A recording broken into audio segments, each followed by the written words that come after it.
After almost 90 years, Jeannie Seely has decided she's done being polite. Behind decades of standing ovations and glittering gowns lies a secret, one she once swore to keep forever. But everything changed. An old letter resurfaced, a name from her past reappeared, and the woman who held the Opry together is finally revealing what almost broke her. What happened backstage during a 1971 power outage? Why did she burn a favorite dress in the parking lot that same night? And why, for over 50 years, did the Opry avoid any mention of what she saw in Room 6B? The answer haunted her for decades, but not anymore. Long before The Secret and the infamous Room 6B, before the dress went up in flames, Jeannie Seely was just a young woman with calloused hands and a voice too powerful for her Pennsylvania hometown. Her father worked in the local steel mill, and her mother hummed hymns while scrubbing floors. There were no music agents, no industry connections, just static-filled country radio and a head full of dreams. At 16, she mailed song lyrics to a Nashville publisher and got no response. She didn't let that stop her. At 21, she packed a suitcase and a half-used typewriter, heading south. By the time she reached Tennessee, she was nearly broke but not defeated. She took temporary jobs, slept in borrowed rooms, wrote at night, and sang in places where nobody clapped. Then one night, in a smoky club on the edge of town, a man in the back handed her a business card. He'd just heard her sing a song that would soon become "Don't Touch Me." Just like that, her voice was on the radio. The awards came, the money followed, but respect was harder to come by. By their standards, Jeannie didn't fit.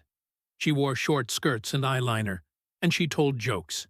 She didn't call men sir unless they earned it. And worst of all, she sang like she meant every damn word. Her songs weren't about dainty heartbreaks. They were emotional firestorms, full of desire, guilt, power, and regret. When she first stepped onto the Opry stage, she was given a warning. No dancing, no deep cleavage, no talking back. She nodded, smiled, and did all three anyway. Behind closed doors, the men who ran the Opry didn't know how to handle her. She was too talented to get rid of, but too bold to trust. They tried to put her in a box, giving her bad time slots, pairing her with acts that didn't respect her, and whispering things behind her back loud enough for her to hear. But she kept showing up night after night. When her name was finally added to the official rotation, she became the first woman to regularly host the Grand Ole Opry. People clapped. She smiled, but nobody saw what it had cost her behind the curtain. That same year was the first time she was called down to Room 6B, and the first time she ever considered walking away from it all. She didn't ask to go. You didn't get invited to Room 6B, you were summoned. It was early 1971. A storm had knocked out the power to half the Opry house. Stage lights flickered, and backup generators kicked in. The crowd never noticed a thing, but backstage, everything changed. A stagehand passed Jeannie a folded piece of paper. No words, just a room number and a time. Room 6B. She'd never heard of it before. It wasn't on the standard maps or hallway lists. It was down past the green rooms, beyond the costume storage. The door had no nameplate, just a brass knob and a low hum behind it, like static or a hushed breath. She opened the door. Inside, there was a single lamp, a chair, and one man. He didn't introduce himself. He didn't need to. He was one of the quiet forces, the men who never appeared in photos but ran the Opry like their own private club. He looked her up and down, not with interest, but with a cold calculation. Then he asked her a question she has never repeated out loud. Her answer didn't matter because his message wasn't a request. It was a warning. Jeannie walked out 11 minutes later, silent and pale. She went straight to the parking lot, took off her favorite dress, a blue sequined number with rhinestone trim, and set it on fire. No one knew why, but a janitor who saw the smoke said she stood there watching it burn like it was a person. She never wore blue on stage again. After that night, things shifted. Her set lists were shortened. Her introductions were left out. Rumors spread that she was difficult. One producer pulled her from a Saturday show and replaced her with a male newcomer who forgot half his lines, but she kept coming back, kept hosting, kept smiling. Once, she confronted that same man from room 6B in the hallway. He said only 5 words before walking away. "Careful, sweetheart. You're not untouchable." That night, she started locking her dressing room and writing letters. Some she mailed.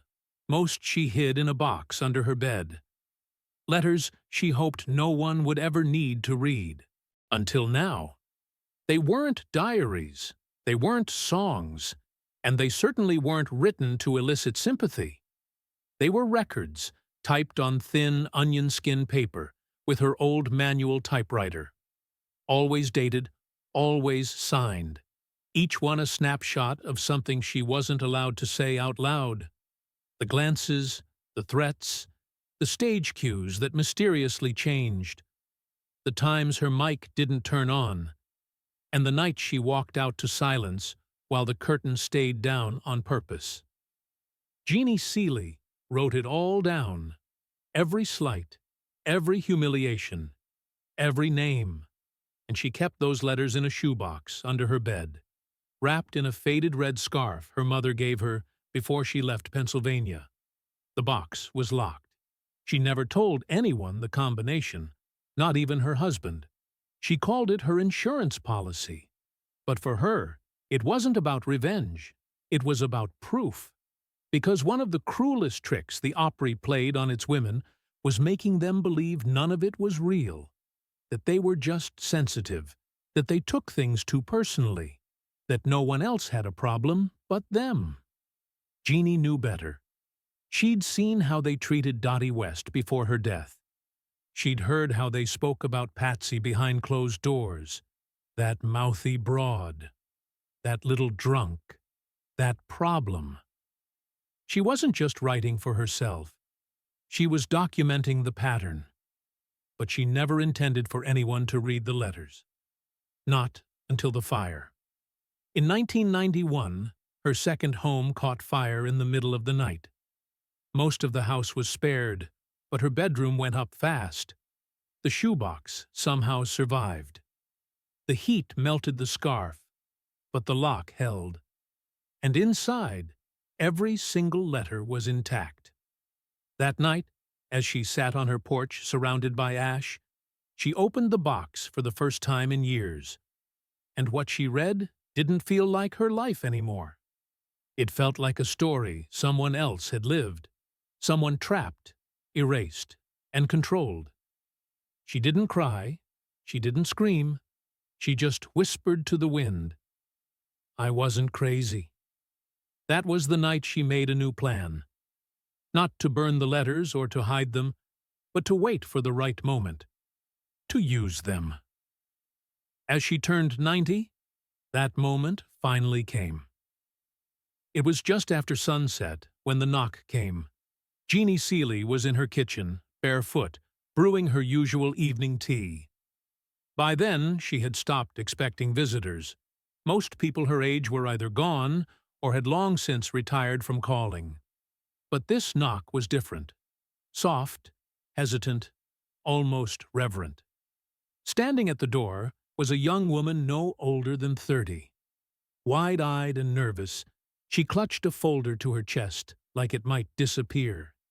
She introduced herself only by her first name and said she was working on a graduate thesis about forgotten women in country music. She had driven 6 hours hoping to meet Jeannie, even for just 5 minutes. Jeannie was about to send her away until the woman said, "Room 6B." Everything went still. Nobody knew about that room. Not unless they had been there. Not unless they were summoned. Not unless they had something to lose. But this girl had nothing to lose. Only something to give.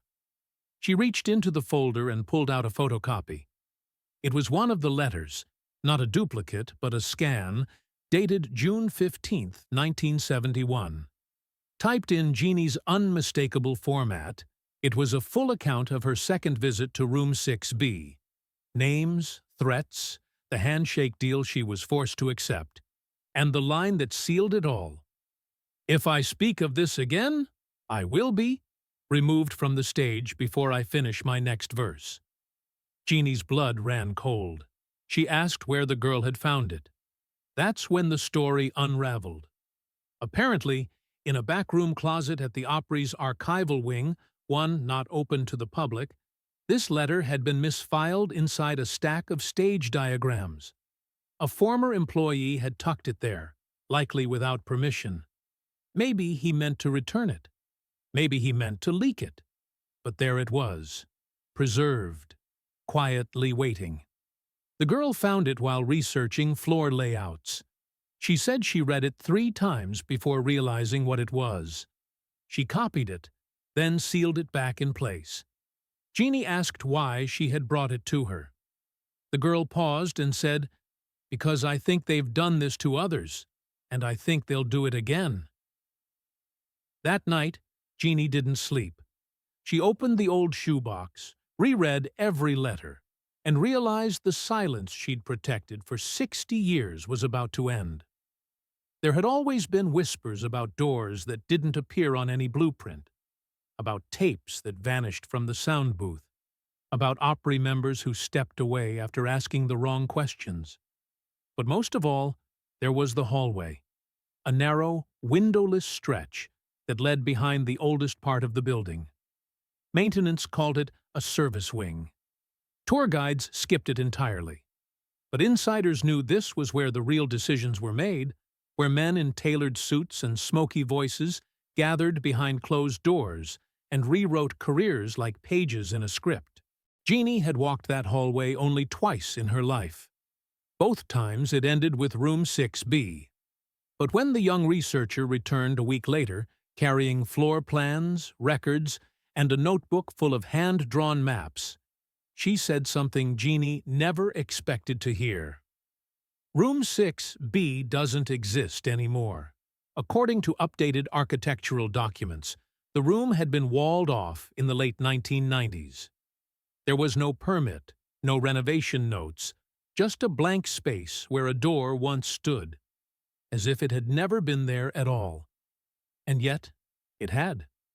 Jeannie remembered the rug pattern, the sound of the old radiator, the water stain on the ceiling that looked like a boot print. She wasn't imagining it, but someone wanted everyone else to think she was. That night, she pulled out a photo album and flipped to a picture taken backstage in 1974. In the far left corner, barely visible, was a brass doorknob and a plaque, 6B. She mailed a copy of that photo to the young woman along with a note. "If anything happens to me, you tell them I tried to tell the truth." Because the erasure wasn't just about the room, it was about everything that happened inside it. The deals, the silence, the power imbalance that was never spoken aloud, only understood in glances and locked doors. Jeannie had never considered herself brave. She considered herself smart, careful, and alive. But as the Opry continued celebrating its polished legacy, rerunning specials, and honoring its gentlemen pioneers, Jeannie knew the shine had come at a cost. And somewhere beneath that new drywall and glossy branding, the old secrets were still breathing, waiting. By the time Jeannie Seely reached her late 80s, most of the women who had walked those same halls with her were gone. Some died quietly, others faded into obscurity, and a few, too many, left behind nothing but questions. Dottie West's car crash was called a tragedy, but Jeannie remembered the months before. The cancelled shows, the odd phone calls, the way Dottie had started to say things on stage she never used to. Loretta Lynn's strokes and strange final interviews also raised eyebrows. She once told Jeannie, "They don't want us around when we start talking too much." Then came Naomi Judd, gone under a dark cloud with whispers swirling about what she'd uncovered in her final months. All of them had stories, all of them had scars, and all of them, at one point, had been asked to just trust the Opry. Jeannie had seen the pattern. Women were pushed out, rewritten, or reduced. If they aged out, they were forgotten. If they pushed back, they were labeled as unstable. If they stayed too long, well, the industry had ways of tightening the noose without leaving a mark. She remembered when Patsy Cline started questioning management and how quickly she was labeled difficult.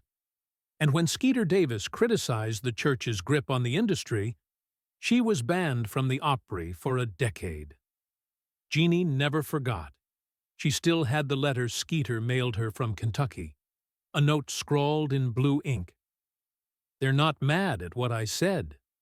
They're mad I said it, where people could hear." Now, in her quiet little home on the edge of Nashville, Jeannie kept a new kind of list, not just of names, but of patterns. Who vanished when? Who stopped getting calls? Who retired after one too many unanswered questions? The saddest part? There was never a proper send-off. No tribute, no curtain call, just a gentle erasing, as if they had never been center stage, as if the applause had never happened. And yet, their voices still echoed in the cracks of the old floorboards, in the smell of the dressing room powder, and in Jeannie's memory. That's when she knew the truth couldn't stay locked away any longer. Because if she stayed silent, they would erase her, too. Jeannie Seely never thought she'd outlive them all. She didn't drink much or smoke past her 30s, but she never lived cautiously either. She sang hard, loved harder, and kept showing up night after night. Even when the standing ovations turned into polite nods, even when the dressing room moved farther from the main hall, and even when the phone stopped ringing after the holidays. And yet, she was still here. At 90, she moved a little slower, needed help with the zipper on her stage gowns, but her mind was as sharp as ever. She remembered dates and names, who looked her in the eye and who didn't. And when a new generation of women entered the Opry, young, hopeful, and unaware, she watched them with a strange mix of pride and dread, because she knew what the place could do to you. And now she knew she couldn't protect them by staying quiet. So she started to speak. Quietly at first, a conversation at a tribute show, a quote in a local interview, hints, memories, warnings. Then came the memoir, quietly self-published, barely promoted, but dangerous all the same.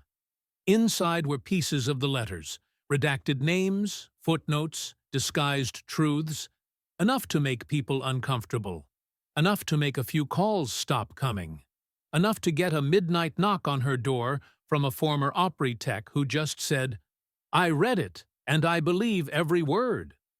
There were no lawsuits, no angry press conferences, just silence, which, for Jeannie, said more than words ever could.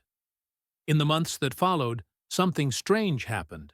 A new Opry policy passed, one that protected on-site performers and staff from undue backstage influence. A few producers quietly stepped down.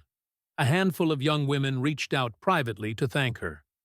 And one evening, as she stood in the wings, cane in hand, waiting to go on stage for what might be the last time, a young singer brushed past her, turned, and whispered, "Thank you for not letting them bury you." Jeannie smiled because she knew now that a legacy isn't built on what they let you say. It's built on what you say anyway. The Grand Ole Opry stage has seen it all. Rising stars, final performances, standing ovations, and sudden exits. But it has never seen another Jeannie Seely. She didn't leave with a bang. She didn't ask for a tribute. She just stopped showing up one day. No farewell special, no gold watch, just an empty stool and a silence that felt heavier than usual. But something had changed. Her memoir, once overlooked, began circulating quietly among younger artists. Copies were shared backstage, pages dog-eared and highlighted. A new generation began to ask quiet questions. And in hallways long thought to be soundproof, whispers returned. And at the heart of it all was Jeannie's final act. She donated the shoebox. Every letter, every name, every date was placed into the hands of a country music archive outside of Opry control. The deal was that the letters would remain sealed for public release unless something happened to her. The minute someone tried to erase her, the lid would come off. The Opry hasn't touched her legacy since. These days, she sits on her porch just outside Nashville. Her bones ache. Her voice isn't what it was, but the fire is still in her eyes. When asked in a rare interview what she'd say to the Opry now, she only shrugged and said, "I gave you my best years. You gave me your rules. I outlived them." There are still photos of her hanging in the backstage hall. No one dares to take them down. Because the truth is, she's not just a survivor of the Opry's golden age. She's its witness, the keeper of secrets, the woman who refused to be silenced. And no matter how many renovations they do, how many press releases they write, or how many curtain calls they choreograph, there will always be a song echoing in the rafters they can't control. A song written in memory, in pain, in legacy. The one Jeannie Seely never stopped singing, even when no one else dared to hum along.